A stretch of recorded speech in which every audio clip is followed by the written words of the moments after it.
Assalamualaikum warahmatullahi wabarakatuh. Nahmaduhu wa nasta'inuhu wa nastaghfiruh min syururi anfusina wa min sayyiati a'malina. Kita bersyukur kepada Allah Subhanahu wa taala dan bermohon semoga Allah berkatkan kita senantiasa bersama ya untuk ke tanah suci menyempurnakan rukun Islam kita, haji dan umroh. Insyaallah menjadi bagian yang membahagiakan bagi setiap kita muslim. Baik, di part yang kedua ini bahasan tentang haji, ada 3 kategorisasi ya di dalam menunaikan 3 cara. Satu adalah haji yang ifrad sendiri-sendiri antara haji dan umroh gitu.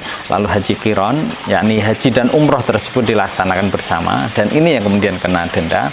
Dan haji yang tamattu ya, yang kemudian ini juga kena dam ya, 1 ekor kambing.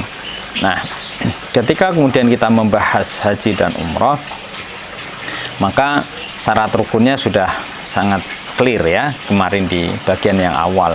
Bagaimana dengan yang wajibnya itu haji ya, tentu ihram dari miqat, mabit ya, bermalam di Muzdalifah, bermalam di Mina, melontar jumrah, mendarahkan diri dari hal yang diharamkan setelah tawaf wada. Kemarin juga kita sudah singgung bahwa al-hajju asyhuru ma'lumat, ini sangat clear. Bagaimana kemudian haji ini dengan wakaf tentu sangat dengan umroh tentu sangat berbeda, karena waktunya untuk umroh lebih fleksibel ya, kapan gitu ya, lebih memungkinkan. Sedangkan haji asyhur ma'lumat, faman farada finnal hajja fala rafasa wala fusuqa wala jidala fil hajj. Jadi tidak boleh kemudian ada 3 perilaku itu. Apa itu rafas? Mengeluarkan perkataan yang tidak baik, menimbulkan birahi yang senonoh dan lain sebagainya begitu. Lalu ada fasik dan juga jidal, berbantah-bantah di dalam masa mengerjakan haji. Nah, kalau begitu maka para sahabat sekalian, di dalam persoalan haji ini tentu tidak hanya persoalan amalan, tapi juga menjadi persoalan kesabaran. Kita juga berdoa, memohon selalu kepada Allah di dalam proses safar ya, di dalam proses kemudian kita menuju tempat-tempat di mana kemudian kita diwajibkan untuk menunaikan amalan-amalan dari ibadah haji ataupun umrah.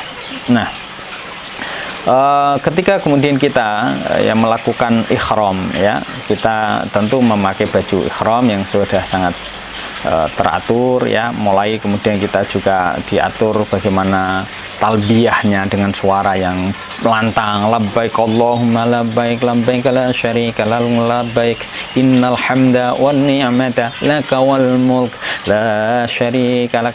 Itu menjadi doa yang lafaz-lafaz yang senantiasa kita kumandangkan saat menjalankan ya. Nah, bagaimana dengan ketika kita melihat Ka'bah, ada doanya juga, Allahumma zid hadal bait tasyrifan wa ta'ziman wa takriman wa mahabbatan, sampai akhir doa. Nah, kita biasanya di rombongan Indonesia selalu ya ngantongin doa yang dibawa kemana-mana, dan itu insya Allah lah ya jauh lebih baik. Dengan demikian kita bisa lebih efektif untuk memaksimalkan bacaan-bacaan di dalam kita berhaji ataupun berumrah. Nah, ketika kemudian juga di Mekah ya, melakukan tawaf kudum ya, kemudian apalagi ada ketentuan juga kesunahan mencium Hajar Aswad ya, yang kemudian mulai tawaf dari Hajar Aswad ya. Lalu tentu bagi yang perempuan ya diharapkan untuk tetap dalam kondisi suci ya, dalam kondisi suci. Kadang kemudian beberapa meminum ya obat-obat tertentu atau kemudian suplemen supaya kemudian bisa menjalankan itu dengan baik dan maksimal, karena berkaitan dengan rentang waktu. Nah, bagaimana kemudian para sahabat sekalian, ketika kemudian kita melakukan dari ihram ya sampai kemudian juga tadi itu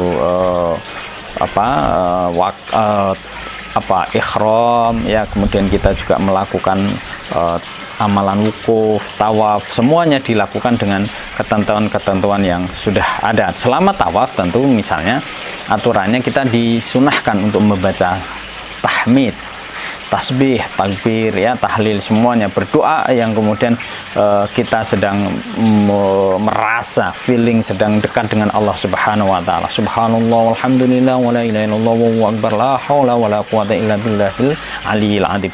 Semua yang kemudian kita suguhkan ini menjadi bagian dari proses ketika kita kemudian bertawaf. Jadi para sahabat sekalian, amalan haji ataupun umroh ini menjadi satu hal yang penuh dengan ketentuan, termasuk diantaranya adalah saat kita minum air zam-zam saja itu kan juga ada doanya, misalnya Allahumma inni as'aluka ilman nafi'an wa rizqan wasi'an wa syifaan min kulli da', ya.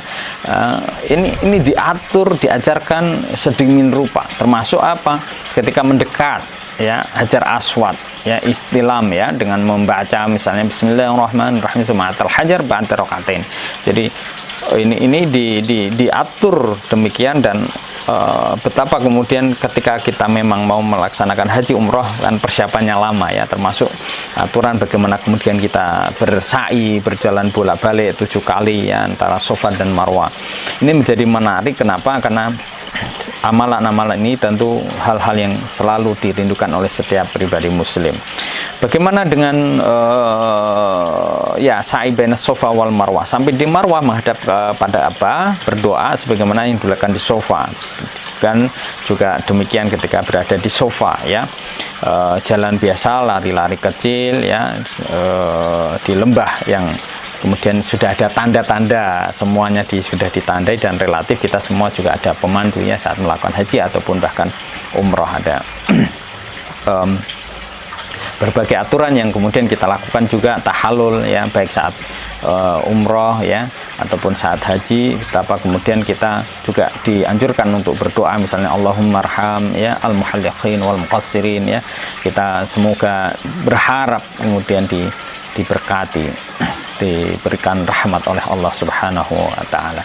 Nah, para sahabat sekalian, tentu tidak sangat lengkap karena kemudian kita dalam bahas ini singkat, cepat, ya, untuk keperluan supaya kita memiliki spirit dan juga knowledge yang menjadi bekal untuk mudah-mudahan kita saat menjalankan nanti, ya, termasuk di dalamnya adalah amalan-amalan yang sunnah bisa menjalankan dengan baik, dan kita jauh lebih enak ketika sudah menjalankan haji umroh itu lalu memiliki, ya, bekal keilmuan, bekal konsep, bahkan ilmu yang sudah memadai.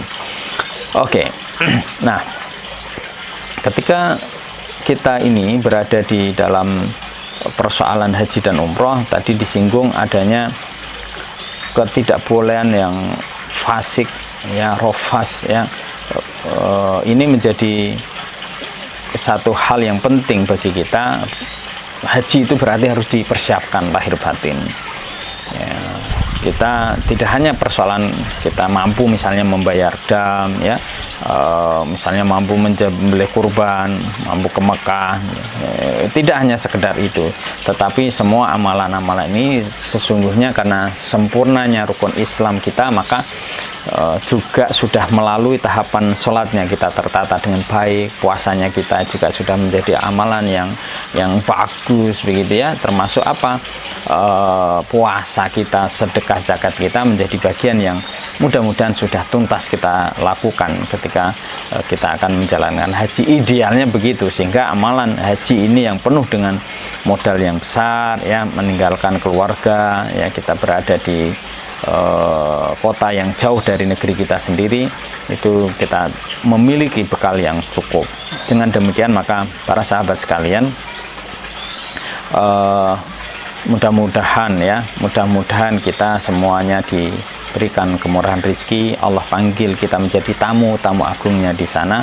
Persoalan bagaimana kemudian larangan saat kemudian kita ihram, ya, misalnya mencukur rambut, memotong kuku, membunuh hewan buruan, darah dan lain sebagainya, akad nikah, jima, bertengkar dan lain sebagainya, kita bisa lakukan sambil kita membekalkan diri secara materi, kita berdaftar, dan mudah-mudahan Allah kasih kita rezeki yang cukup di saat kemudian kita tepat waktu bisa berangkat bersama-sama di tanah suci menyempurnakan rukun Islam kita. Demikian, dan insya Allah nanti kita lanjutkan ya pada bahasan yang lain tentang haji dan umroh secara lebih detail ke kecil-kecil. Tentu sangat butuh banyak waktu, tapi mudah-mudahan walaupun singkat ya, apa yang kemudian kita uraikan menjadi spirit dan doa kita segera menjalankan langsung, tidak sekedar di teori semata. Baik, Assalamualaikum warahmatullahi wabarakatuh.